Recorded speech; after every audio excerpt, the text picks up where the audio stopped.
महाभारतातील द्रौपदी चिरहरणाचा प्रसंग हा भारतीय इतिहास आणि धर्मग्रंथातील सर्वात जास्त रंजक आणि चर्चिल्या गेलेल्या घटनांपैकी एक मानला जातो. ही केवळ एका स्त्रीच्या अपमानाची कथा नाही, तर अहंकार, अधर्म, अन्याय आणि धर्माच्या परीक्षेचे प्रतीक आहे. याच घटनेने पुढे जाऊन महाभारताच्या महायुद्धाचा पाया रचला. आजही जेव्हा कुठे अन्याय आणि स्त्रीच्या सन्मानाचा प्रश्न येतो, तेव्हा द्रौपदीच्या चिरहरणाचा दाखला नक्कीच दिला जातो. द्रौपदी ही पांचाल देशाचा राजा द्रुपद यांची कन्या होती. तिचा जन्म एका महायज्ञातून झाला होता. म्हणूनच तिला याज्ञसेनी म्हणजे यज्ञसेनी असेही म्हटले जाते. द्रौपदी अत्यंत रूपवान, बुद्धिमान आणि धाडसी होती. तिचा विवाह पाचही पांडवांशी युधिष्ठिर, भीम, अर्जुन, नकुल आणि सहदेव यांच्याशी झाला होता. द्रौपदी नेहमी धर्म आणि सत्याच्या बाजूने उभी राहायची. तिच्या आयुष्यात अनेक संकटे आली, पण तिने कधीही आपला धीर सोडला नाही. जेव्हा पांडवांनी इंद्रप्रस्थ येथे आपले नवीन राज्य स्थापन केले, तेव्हा त्यांचे वैभव आणि समृद्धी पाहून कौरवांच्या मनात मत्सर निर्माण झाला. विशेषतः दुर्योधन पांडवांच्या यशाने प्रचंड जळत होता. एकदा दुर्योधन इंद्रप्रस्थच्या माया महलात गेला. तिथली अद्भुत रचना पाहून तो गोंधळला आणि एका जलाशयाला सपाट जमीन समजून त्यात पडला. हे पाहून द्रौपदी हसली. असे मानले जाते की या घटनेमुळे दुर्योधनाच्या मनातील द्रौपदीबद्दलचा राग आणि अपमानाची भावना आणखी वाढली. जरी महाभारताच्या वेगवेगळ्या आवृत्त्यांमध्ये या प्रसंगाचे वर्णन वेगवेगळे आढळत असले, तरी दुर्योधनाचा द्वेष आणि ईर्ष्या सतत वाढतच गेली. दुर्योधनाचा मामा शकुनी हा अत्यंत चतुर आणि कुटील बुद्धीचा माणूस होता. त्याने दुर्योधनाला सल्ला दिला की पांडवांना युद्धात हरवणे कठीण आहे, त्यामुळे त्यांना कपटाने हरवले पाहिजे. यानंतर हस्तिनापूरमध्ये एका भव्य युद्ध खेळाचे जुगाराचे आयोजन करण्यात आले आणि युधिष्ठिराला त्यांचे आमंत्रण पाठवले गेले. धर्मराज युधिष्ठिर जाणत होते की जुगार खेळणे योग्य नाही, परंतु राजधर्म आणि आमंत्रणाचा आदर राखण्यासाठी ते त्या सभेत गेले. धृताच्या पटावर शकुनी दुर्योधनाच्या वतीने खेळत होता. त्याच्याकडे असे काही विशेष फासे होते ज्यांच्या साहाय्याने तो मनासारखा निकाल मिळवू शकत होता. खेळ सुरू झाला आणि हळूहळू युधिष्ठिर आपली संपत्ती, धन, सैन्य, राज्य आणि महाल सर्व काही हरून बसले. यानंतर त्यांनी आपल्या भावांनाही पणाला लावले आणि त्यांनाही हरले. शेवटी युधिष्ठिराने स्वतःला पणाला लावले आणि स्वतःही हरले. एवढे होऊनही खेळ थांबला नाही. शकुनीने विचारले, आता तुझ्याकडे पणाला लावण्यासाठी आणखी काही उरले आहे का? तेव्हा युधिष्ठिराने द्रौपदीला पणाला लावले. हा निर्णय पुढे जाऊन संपूर्ण महाभारतातील सर्वात दुःखद आणि वादग्रस्त प्रसंग ठरला.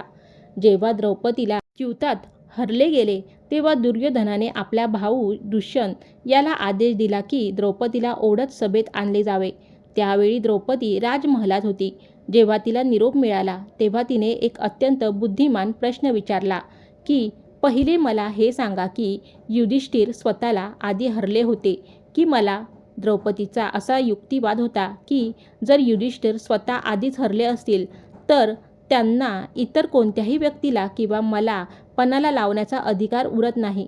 परंतु दुर्योधन आणि त्याच्या समर्थकांनी तिच्या या प्रश्नाकडे पूर्णपणे दुर्लक्ष केले. दुःशासन द्रौपदीला जबरदस्तीने तिचे केस ओढत राजसभेत घसीटत घेऊन आला. त्या सभेत भीष्म पितामह, द्रोणाचार्य, कृपाचार्य, विदुर आणि धृतराष्ट्र यांच्यासारखे अनेक मोठे योद्धे आणि ज्ञानी पुरुष उपस्थित होते. द्रौपदीने सर्वांना विचारले की मला अशा प्रकारे पणाला लावणे योग्य होते का? पण बहुतांश लोक शांत राहिले.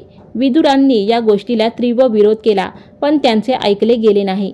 भीष्म आणि द्रोणाचार्य धर्मसंकटात पडले आणि कोणताही स्पष्ट निर्णय देऊ शकले नाही. दुर्योधनाचा अहंकार एवढा वाढला होता की त्याने द्रौपदीला आपली दासी घोषित केले. त्यानंतर त्याने दुःशासनाला आदेश दिला की तिची वस्त्रे उतरवली जावेत. दुःशासनाने भर सभेसमोर द्रौपदीचे वस्त्रहरण करण्याचा प्रयत्न केला. ही घटना भारतीय इतिहासातील सर्वात लाजिरवाणी आणि अधर्मी घटना मानली जाते. द्रौपदीने आधी सभेत उपस्थित असलेल्या सर्वांकडे रक्षणाची याचना केली, पण जेव्हा कोणीही तिच्या मदतीला धावून आले नाही, तेव्हा तिने आपले दोन्ही हात जोडून भगवान श्रीकृष्णांचा धावा केला. जेव्हा द्रौपदीने पूर्ण श्रद्धा आणि विश्वासाने श्रीकृष्णाची आराधना केली, तेव्हा भगवंताने तिच्या लज्जेचे रक्षण केले. दुःशासन जशी जशी तिची साडी ओढू लागला तशी साडी वाढतच गेली. तो जितके वस्त्र खेचायचा तितकेच नवीन वस्त्र प्रकट व्हायचे. दुःशासन साडी ओढून ओढून थकला आणि तिथे वस्त्राचा डोंगर पडला. पण द्रौपदीचे वस्त्र संपले नाही.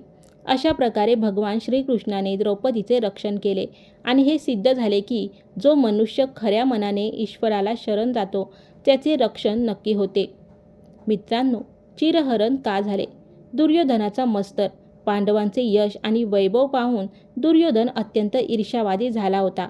त्याला कोणत्याही परिस्थितीत पांडवांना अपमानित करायचे होते. अहंकार.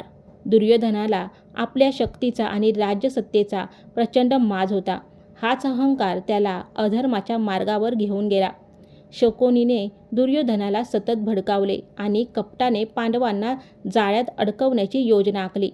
धर्मापासून विचलित होणे.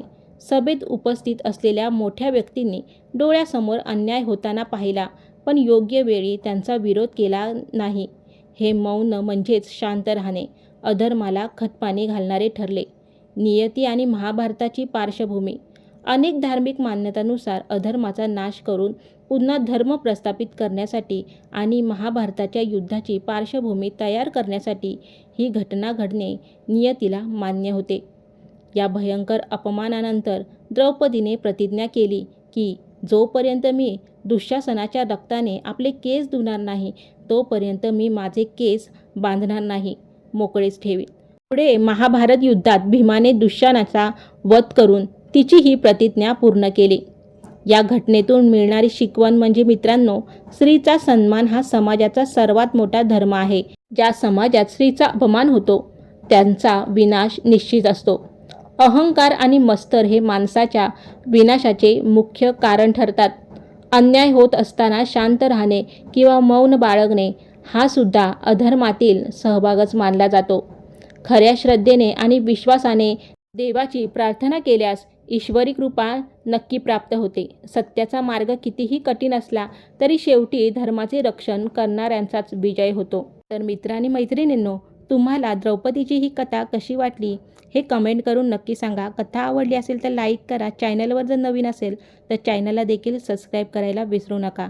आणि हो, महत्त्वाचं, कमेंटमध्ये जय श्री कृष्ण लिहायला विसरू नका. धन्यवाद. पुन्हा भेटूया नवीन कथेसह.